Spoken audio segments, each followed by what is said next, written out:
Io ci tengo solo a ringraziare per la presenza dei relatori, a cui lascerò subito la parola, ma soprattutto a ringraziare voi per l'attenzione. Perché prima ancora del tema che stasera verrà trattato, c'è un dato che dobbiamo conoscere. Cioè il governo ha fatto una scelta, che è stata quella di evitare il cosiddetto election day, cioè il fatto di accorpare la data del referendum con quella di altre elezioni, okay, che si svolgono nei territori, pur di ovviamente rendere difficile il raggiungimento del quorum. Quanto costa? Quanto ci costa questa scelta? È stato stimato circa 400 milioni di euro. 400 milioni di euro.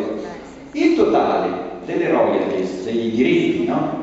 Che entrano allo Stato per le concessioni in un anno di tutte le estrazioni di gas e petroli nel nostro territorio nazionale sono 250 340 milioni. Il governo ha deciso di spendere più di tutto quello che guadagna in un anno in petrolio e gas, purché non andiamo a votare. Io credo che solo questo sia l'argomento per dare la massima attenzione a chi stasera qui a spiegarci cosa sta succedendo. Grazie. Non mi fa piacere sentire perché io sono stata cittadina di Milano per 20 anni. Quindi è un ritorno a casa in qualche modo, diciamo nell'età centrale della mia vita, quindi mi fa davvero piacere di essere qua. Quindi stasera cercheremo di approfondire il tema di questo referendum. Io vorrei anche passarvi, oltre che notizie tecniche, anche la passione che ha animato l'avvio di questo referendum, perché come tutte le esperienze umane nascono da persone che ci credono. E quindi vorrei anche passarvi un po' questo, però per introdurre volevo mostrarvi un piccolo video, solo proprio per assaggio, di 2 minuti, fatto da degli amici che ce l'hanno presentato alla seconda assemblea nazionale che abbiamo fatto a Roma. A disegnare il futuro del mondo tutti insieme. È un grande privilegio allestire la scena in cui i nostri figli e le nostre figlie vedranno la loro vita, e si tratta di una questione etica, morale. Vi porto la voce di un paese, l'Italia, che ha le gambe in regola. Il ruolo dell'Italia poggia anche su 2 straordinari player, 2 straordinari champions come Eni ed Enel, che hanno saputo cambiare pelle e diventare leader del processo di trasformazione e di rinnovamento. Queste sono le cimiere della città, dove io per 20 anni ho lavorato e mi sono ammalato. Quello non è stato, no, è come stare accanto a una prigioniera.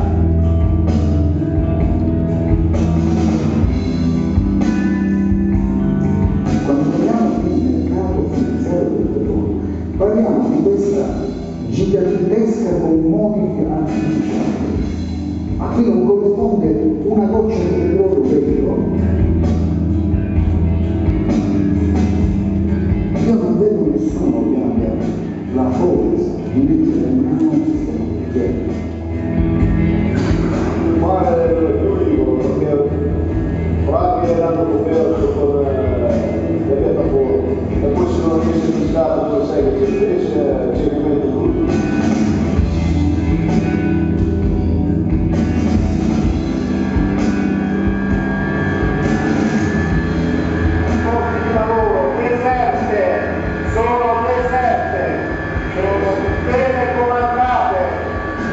Territorio italiano non c'è alcuna ricaduta economica, nessuna.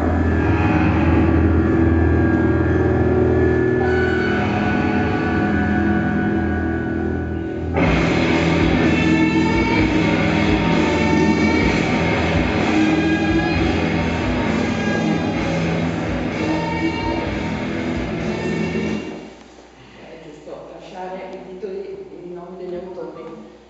Un piccolo flash, dalle parole ai fatti. Abbiamo visto l'intervento del nostro Presidente del Consiglio Parigi, dove si è impegnato a ridurre del 20% le emissioni di CO2 nei prossimi 20 anni, credo, non vorrei parlare, in un periodo considerevole, ma 20% è molto.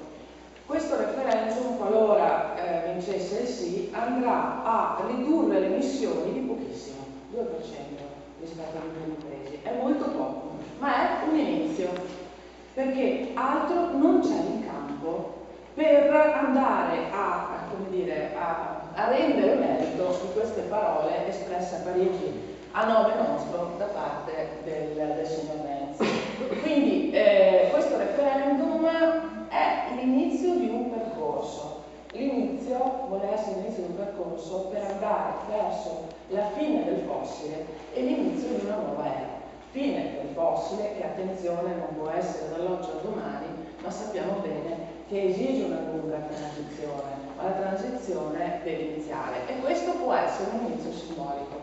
Dico questo proprio come incipit per poi tornare indietro e raccontarvi un po' appunto l'inizio di questa storia.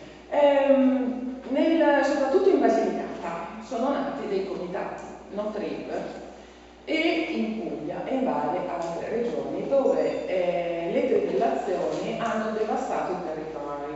Chi è andato in Basilicata, chi di voi ha avuto modo di passare per la Basilicata e vedere lo scempio prodotto da trivellazioni su tutto il territorio della Basilicata? Non vi è capitato, andateci e vedrete un po' quello che a me è sembrato l'inferno, perché in alcuni posti è così. Quindi sono nati questi comitati spontanei per difendere il proprio territorio e difendere la propria salute. Però il movimento è cresciuto. Nel 2012 a Bisticci, esattamente, guardate la coincidenza non casuale, non c'è nulla di casuale, in questi giorni si sta consumando questo cosiddetto scandalo che riguarda la ministra Guidi e il suo compagno. Esattamente lì è nato il coordinamento NoTrib. Lo sottolineava oggi il fatto quotidiano, no? Non è un caso che tutto vada lì, che a Tempa Rossa adesso stiano venendo fuori notizie, scandali, ma insomma sono notizie molto pesanti. Non è un caso. Lì nasce il coordinamento NoTrib che ha messo assieme appunto come coordinamento molti comitati. A maggio dello scorso anno, il 23 maggio dello scorso anno, a Lanciano Terme c'è stata una grande manifestazione di popolo contro le trivellazioni e soprattutto per contrastare l'avvio del progetto petrolifero di Umbrina Mare. Erano in piazza tutti, io sono andata, è stata una manifestazione bellissima perché c'erano in piazza bambini, donne, famiglie, i vigili urbani con le fasce, commercianti, tutti, i vigili urbani, i sindaci con le fasce, perché è veramente un movimento di popolo. Da quella manifestazione è cambiato qualcosa. Il giorno dopo c'è stata un'assemblea di tutti i comitati, c'erano anche comitati veneti, c'era anche Mattia Romadel, e lì però è nato, una diverse opinioni rispetto al percorso successivo da fare.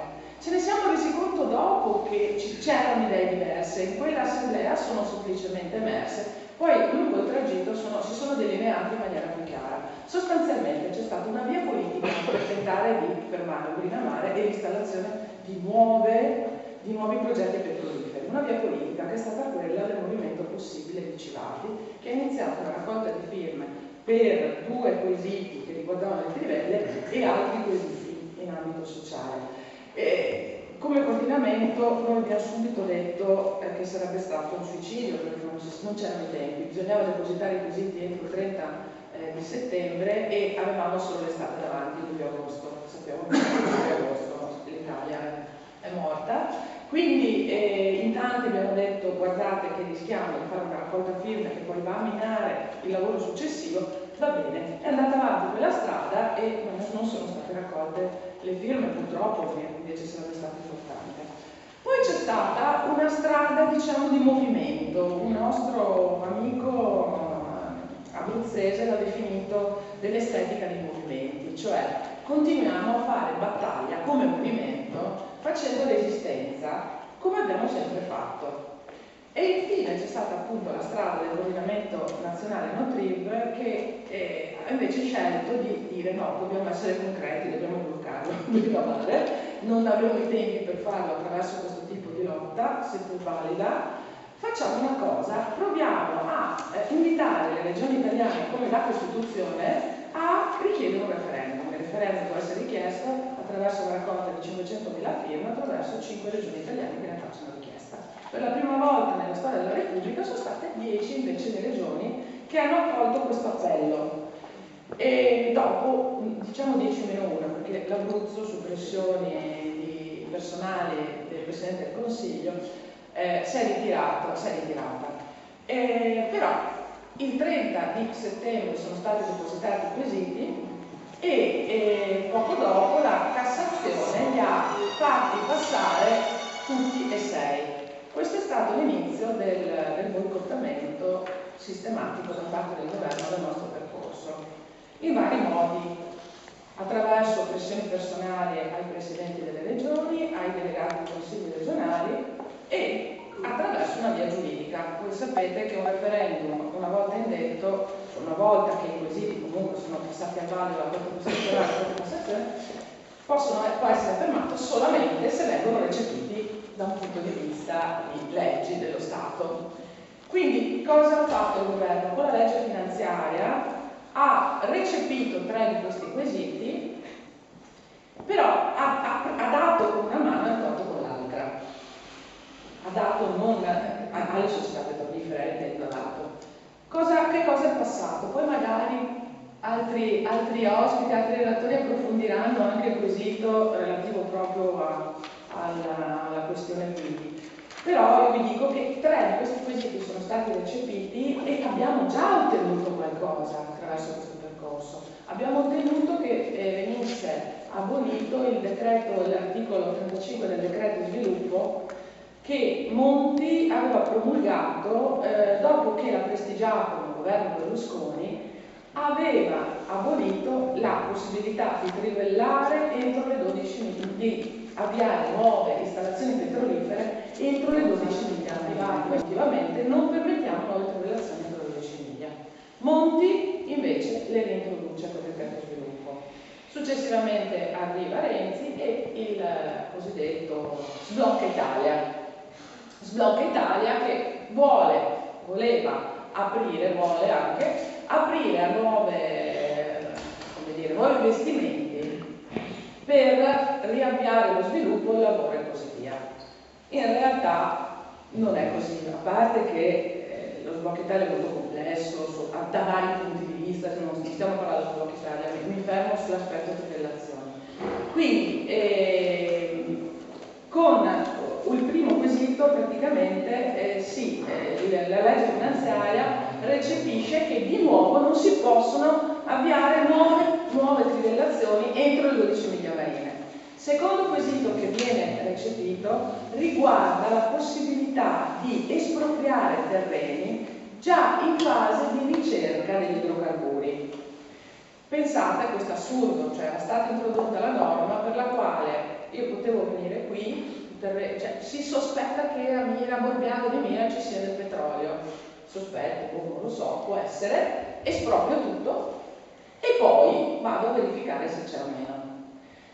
E che andava tra l'altro contro la 3. Vabbè, questa è stata recepita dalla legge finanziaria. Terzo quesito che è stato recepito dalla legge finanziaria era quello che era più sensibile per le regioni, perché lo Sblocca Italia ha anticipato quello che avverrà con la riforma del titolo quinto della Costituzione. Che cosa succederà oltre alla sostanziale abolizione del Senato? Se ne parla poco. Ci sarà questa modifica del titolo quinto della Costituzione che accentra i poteri nelle mani del governo, tutto ciò che riguarda la cosiddetta democrazia di prossimità, cioè la possibilità da parte delle regioni di entrare in una contrattazione Stato-Regione su progetti, ad esempio, per quanto riguarda se a Mira viene avviato il progetto petrolifero, la Regione Veneto può dire calma, vediamo, contrattiamo se questo è possibile.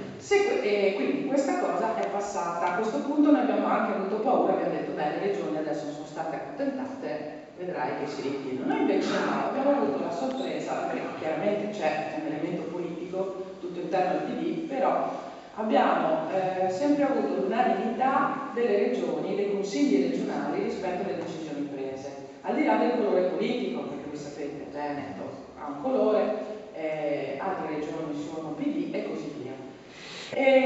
Quindi questo abbiamo portato già a casa, l'abbiamo incassato.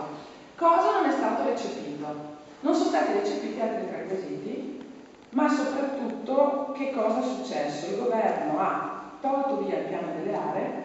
Il piano delle aree era quella possibilità di andare a normare dove avviare dei progetti petroliferi tipo le Tremiti. Chiaro che andare ad avviare lì delle trivellazioni è un'eresia. Per cui c'era l'idea di costruire un piano delle aree dove si poteva studiare e il territorio più adatto per farlo in altri territori negare la possibilità. È stato tolto il piano delle aree, è stato sostanzialmente non è stato preso in considerazione il quesito di cui ci parlerà poi il nostro amico, e l'ultimo quesito riguarda appunto il quesito sul quale andremo a votare. Per cui non è possibile avviare un'installazione entro le 12 miglia, però che cosa ha dato in cambio il governo? La possibilità di continuare ad estrarre idrocarburi, gas e petrolio per tutte le installazioni già presenti fino alla durata di vita utile del giacimento, finché i giacimenti non siano totalmente esauriti. Chiaramente questo per tenere agganciate le compagnie petrolifere, perché altrimenti già 3 comunque in questo percorso hanno gettato la spugna e se ne sono andati. Il gioco non vale la candela, perché il comparto petrolifero è un comparto sostanzialmente in ginocchio. Il costo del barile sta crollando, i costi di produzione sono altissimi e non ne vale la pena, anche perché le installazioni invecchiano, c'è bisogno di manutenzione, insomma i costi sono alti. Cosa ha fatto lo Sblocca Italia nell'intenzione appunto di richiamare le compagnie petrolifere? Ha scritto un tappeto rosso dicendo venite, tanto qui da noi non vi costa nulla, ma veramente non vi costa nulla, cioè non sto scherzando, nulla o poco più, perché le royalties in Italia sono le più basse al mondo, 7% per quanto riguarda il petrolio e 10% per quanto riguarda il gas. Ma non basta, io qui poi veramente i numeri non ho memoria, ma c'è se volete vado a vederli, ma c'è un sistema di franchigie per cui fino a tot quantitativo di gas e petrolio non vengono pagate royalties. 50, 20, 50, sì. 20, grazie. 25.000 di metri cubi di gas a terra e 80.000 di metri cubi di gas a mare. Bravissima. Questi per cui di fatto non vengono pagate royalties. Pensate che in altri paesi si arriva al 40-50%, la Norvegia la tassazione è dell'80% sull'introito da petrolio, cioè praticamente rimane molto poco alle compagnie. Quindi questo per dire la ratio anche che sta attorno e riguarda lo Sblocca Italia per quanto riguarda il petrolio. Quindi, però non voglio portare via troppo tempo rispetto a questo, rispetto al referendum attualmente andiamo a votare il 17 aprile su questo quesito. Gli altri 2 quesiti non sono stati recepiti per un cavillo giuridico, perché la Corte di Cassazione Costituzionale ha ritenuto che l'istanza, il conflitto di attribuzione doveva essere aperto non dai delegati dei consigli regionali, ma dai consigli regionali stessi attraverso una delibera. Quindi non è andata a vagliare il merito, ma è solamente un cavillo giuridico che su un precedente che non c'era, sostanzialmente la prima volta che succede questa cosa qua. Detto questo, questo referendum ha una valenza giuridica, quella che vi ho detto, ma soprattutto anche 2 altre valenze importantissime. La prima è quella simbolica, quella che vi dicevo prima, di avviare, di dare un chiaro segnale che il petrolio e gli idrocarburi, il fossile è finito, vogliamo dirigerci verso un'età diversa, un'età rinnovabile, e con una transizione graduale, quindi è un segnale politico rispetto in tema di energie. L'altro aspetto che si è evidenziato sempre più via via che questo referendum è andato avanti è quello democratico, perché dobbiamo difendere un istituto importantissimo quale quello della democrazia diretta, quale quello del referendum. Un partito di governo che inviti i cittadini a non andare a votare, io a alcuni giornalisti ho detto per me, sono stata forse troppo forte, ma per me è eversivo, perché la democrazia come dire, si regge, le istituzioni si reggono sul principio democratico e si reggono quindi sulla possibilità dei cittadini di andare a esprimere il proprio voto. Per questo io lo ritengo eversivo. Quindi ha una valenza democratica, al di là delle trivellazioni, non mi interessa nulla del petrolio, votate no, votate sì, ma andate a votare perché per difendere l'istituto stesso. Anche perché appunto questi sono stati i passi, poi ci sono stati altri aspetti che, come dire, hanno cercato di minare un po' la credibilità anche del Parlamento nazionale antitrivia, nel senso che è uscita una relazione dei servizi segreti dove si indicava il coordinamento nazionale antitrivia come socialmente pericoloso, quasi al pari dell'ISIS, poco prima l'ha definita così l'ISIS, poco dopo sta emergendo questo movimento con caratteristiche di pericolosità sociale, eccetera. Quindi sono state fatte tante cose, no? Per dire, questi fanno un po' paura, ma non noi.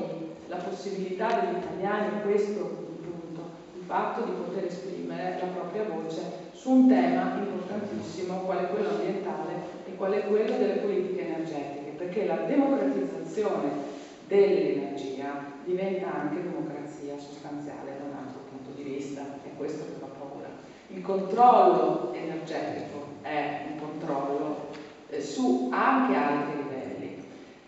Emerge in questi momenti il forte intreccio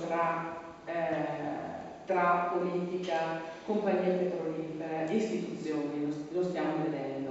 Le lobby del petrolio, sapete, sono fortissime. In questo senso fa paura che possa essere minato questo tipo di sistema, no? E qui mi fermo perché forse ho anche parlato troppo e non voglio portare via troppo la parola agli altri. Grazie.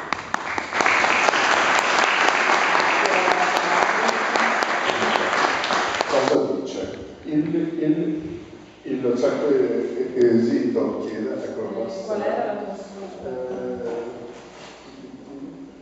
Eccolo qua.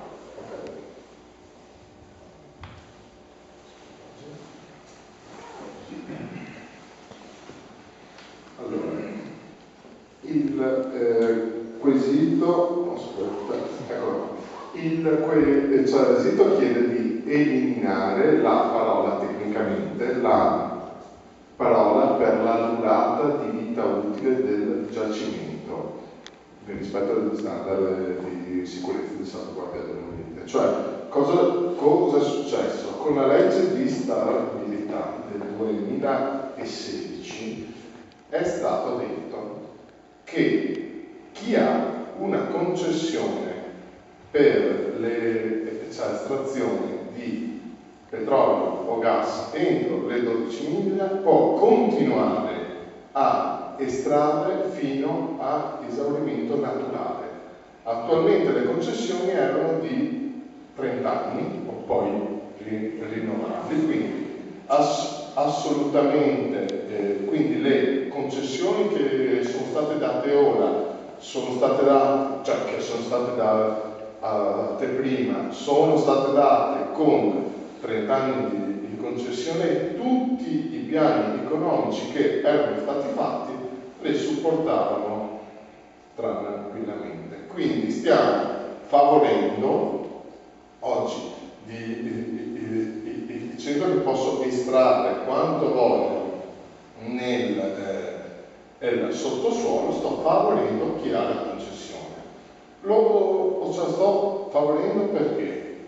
Perché uno può estrarre all'infinito un bene pubblico, cioè ciò che c'è nel sottosuolo è un bene dello Stato. Perché lo Stato deve concederlo all'infinito a qualcuno. Cioè, oggi si dice questo. Quindi il referendum, va bene, il referendum chiede di abrogare questa frase. Quindi si ritornerebbe, nel caso della vittoria del sì, si ritornerebbe alla vecchia norma, cioè si andrebbe alla scadenza delle concessioni. Si andrebbe alla scadenza delle concessioni come sono state date. E oltretutto, come si diceva prima, la vittoria del sì è un segno politico forte dato dal cittadino per dire cambiamo strada.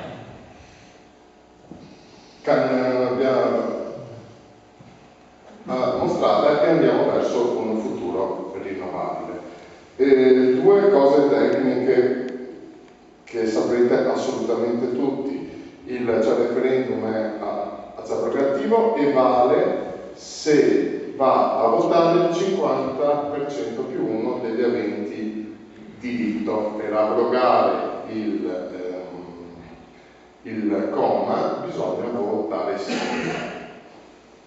Quando si vota il 17 aprile, quello lo sappiamo tutti, dalle 7 alle 23 nei soliti seggi elettorali. Allora, se vince il sì, ciò dicevo prima, viene abrogata quella norma. Se vince il no, o se non si raggiunge il quorum, resta valida la norma per cui i giacimenti possono essere sfruttati fino ad esaurimento.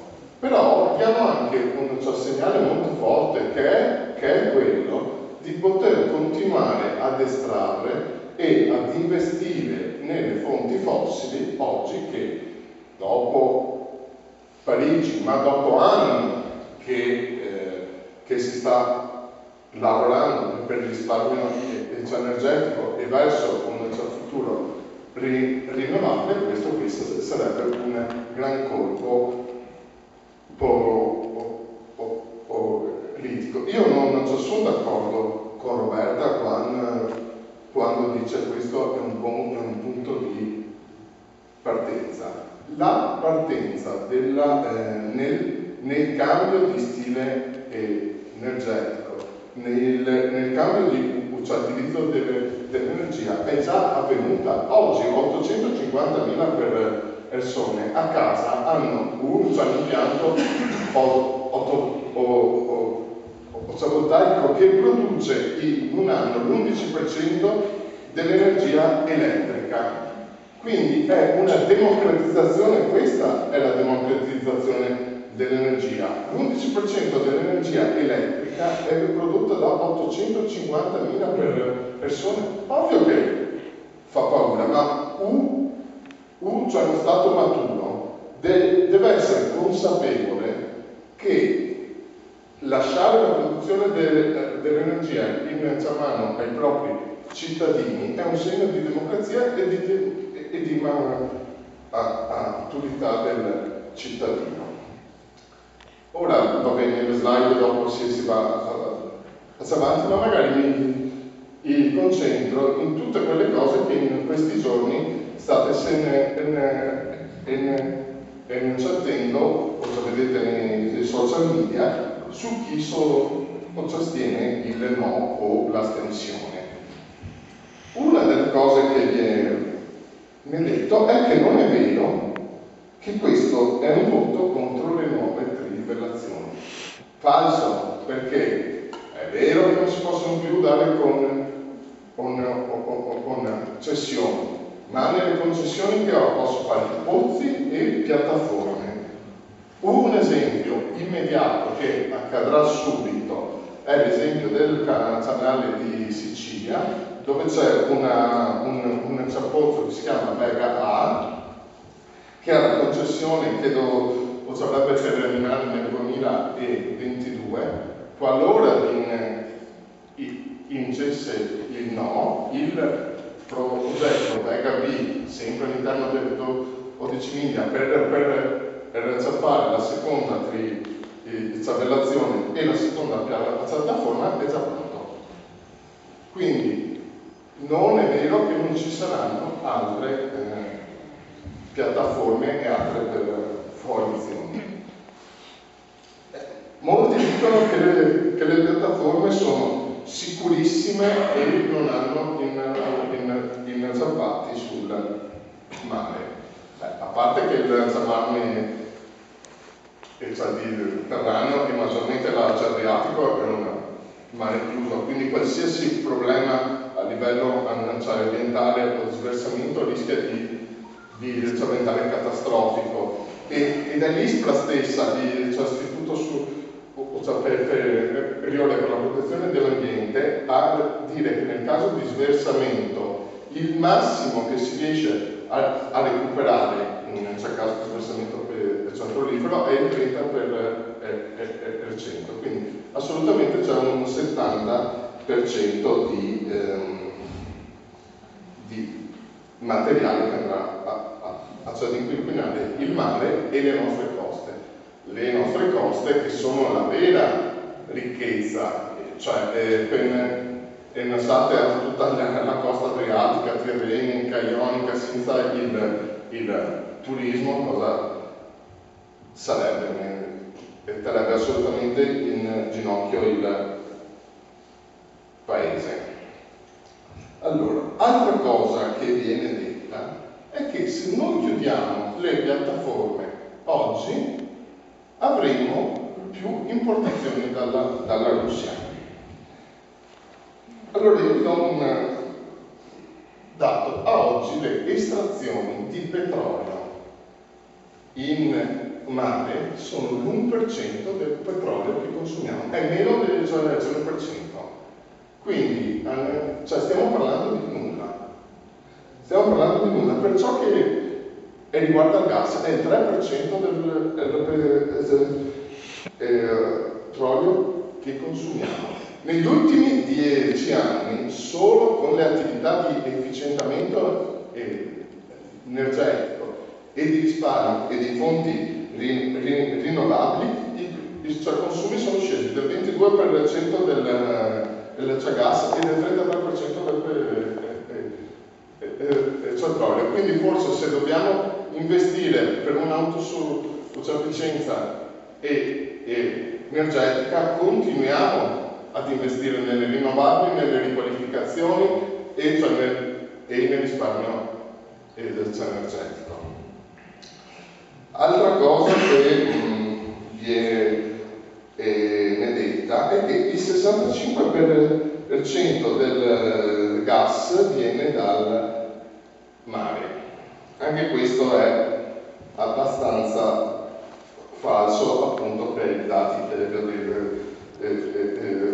detto prima, dentro le 12 l'anno scorso del 26 con cessioni per le petrolifere presenti, solo 9 hanno cercato l'olio.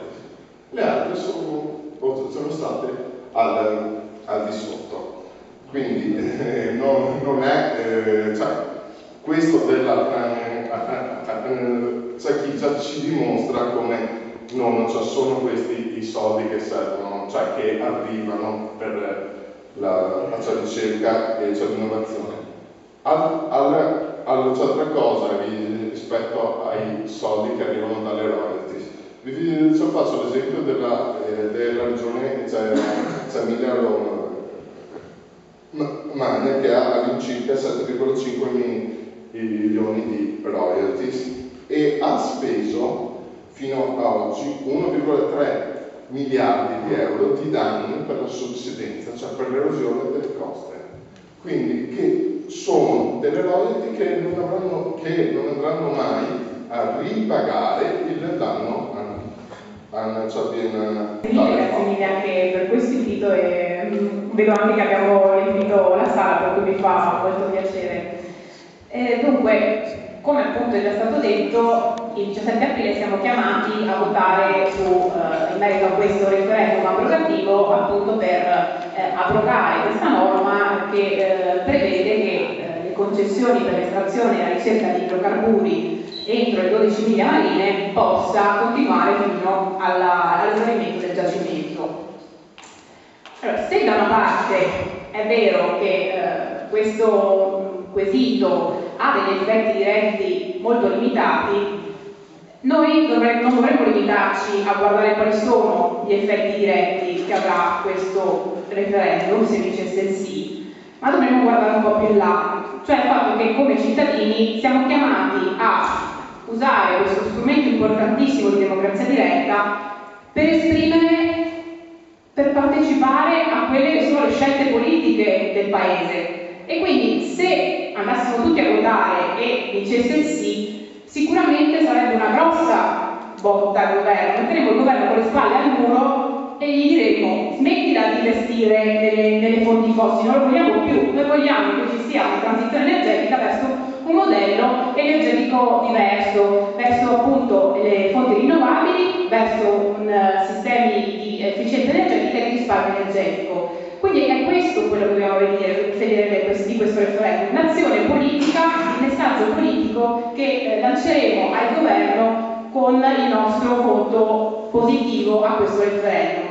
Ovviamente, essendo un referendum abrogativo, è importantissimo raggiungere il quorum, perché è logico che chi non va a votare fa il gioco del no, per cui è fondamentale andare a votare. Meglio ancora se votiamo sì, perché facciamo capire al governo qual è la visione dei cittadini, qual è il futuro energetico che i cittadini di questo Paese vogliono.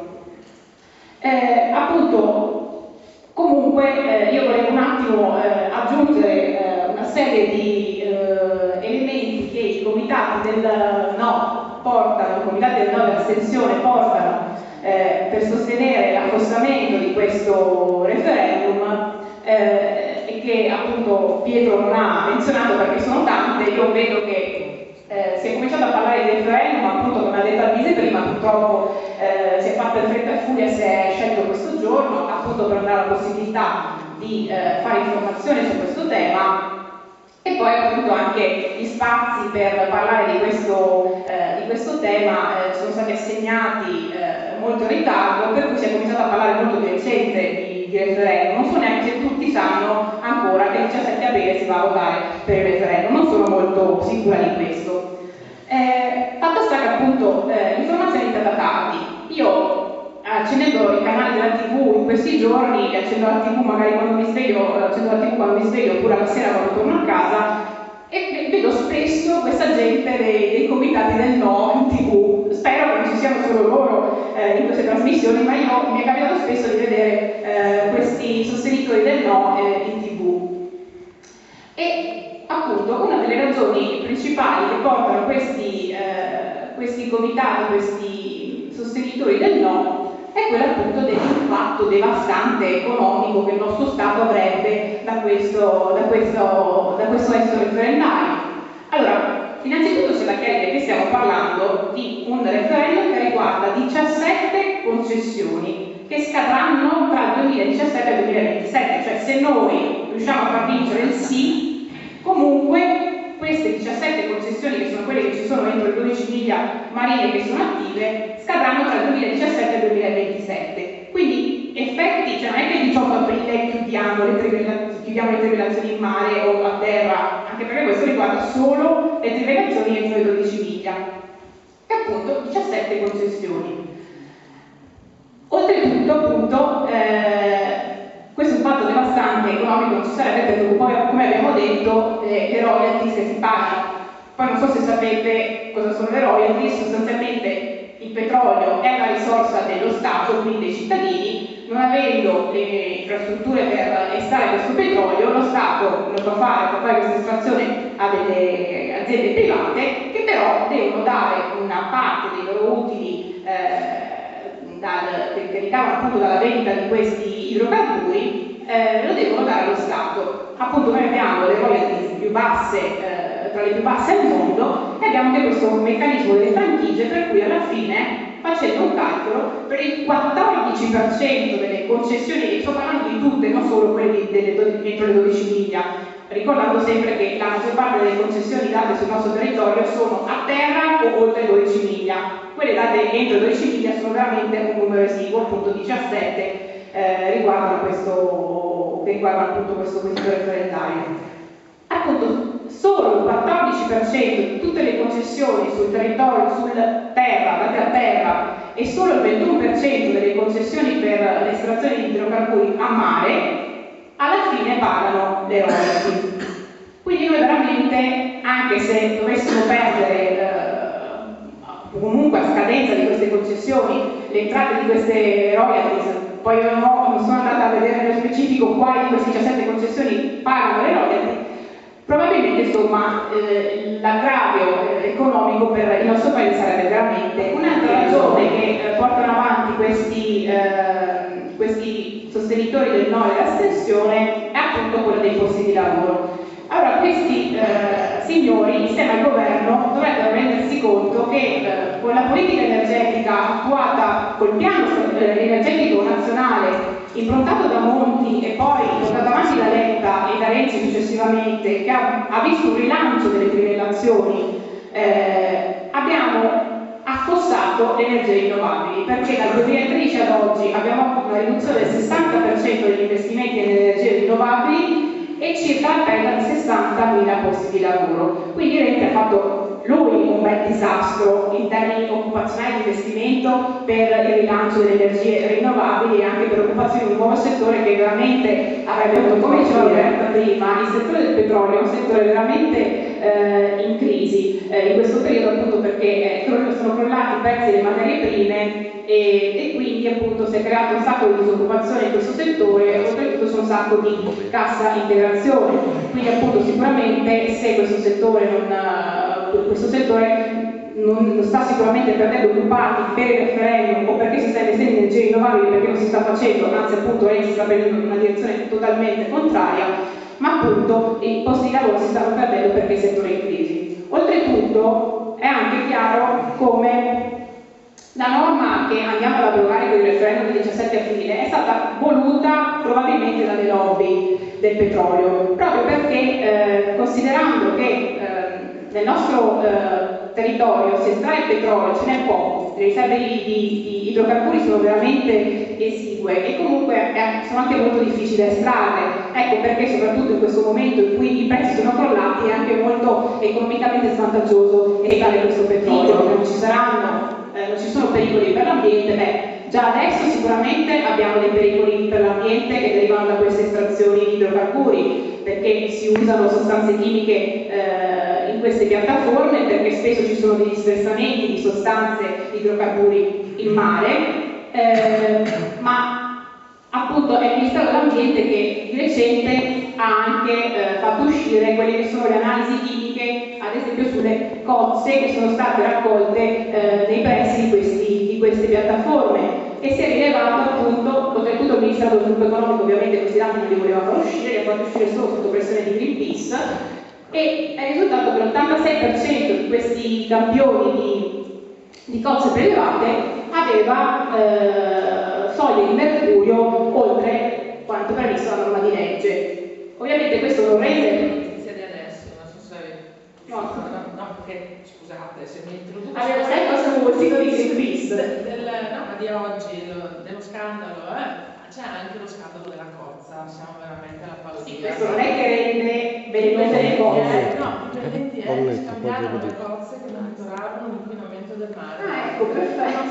Quindi hanno anche scambiato i campioni, per cui non sappiamo quanto è attendibile questa rilevazione. Comunque ha rilevato l'86% dei campioni di cozze prelevate avevano appunto limiti di mercurio oltre la legge. Ovviamente questo non rende le cozze velenose, però capite che c'è un meccanismo di accumulo nel nostro organismo che accumulando questi metalli pesanti possono diventare seriamente pericolosi per la nostra salute.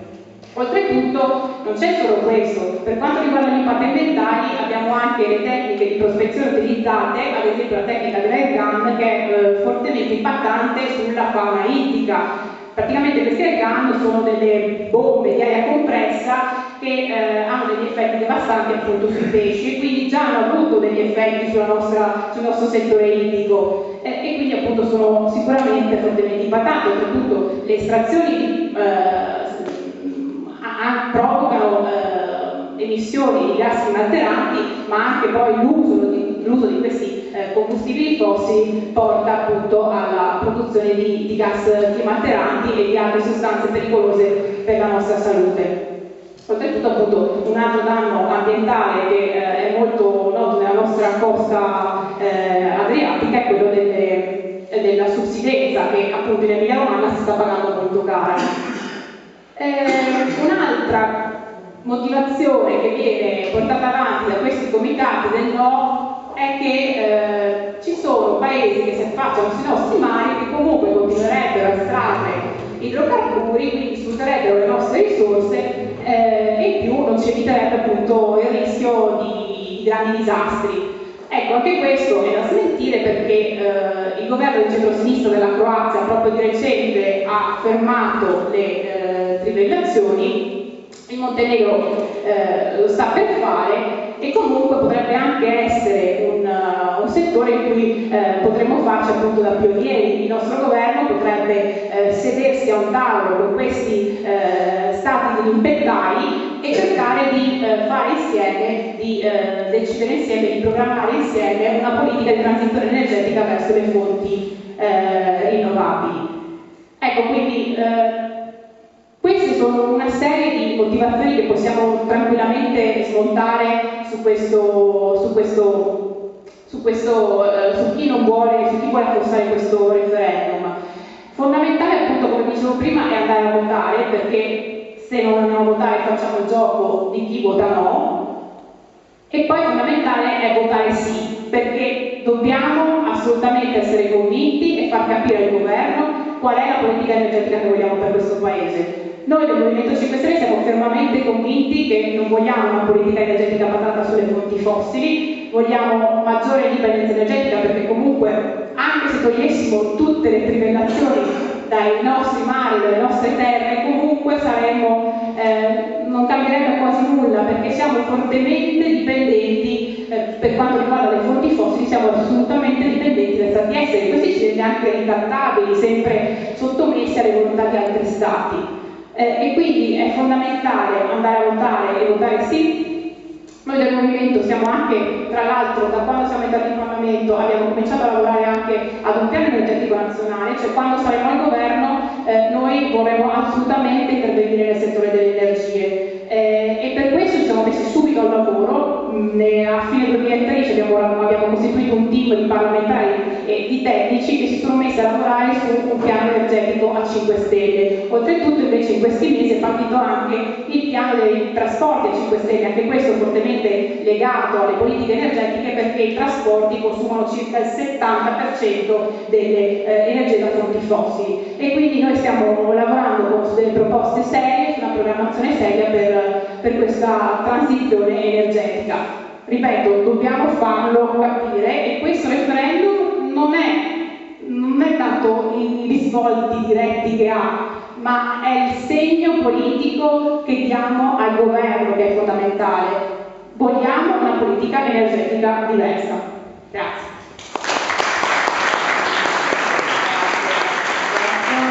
Che ho preso degli appunti, forse nessuna concessione ovviamente può essere data sine die fino a morte, concessione statale.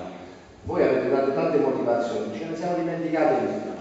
Quando finisce una concessione, questi signori, non contenti di tutti i vantaggi che hanno avuto in questi anni, dovrebbero smontare e ripristinare le condizioni ambientali.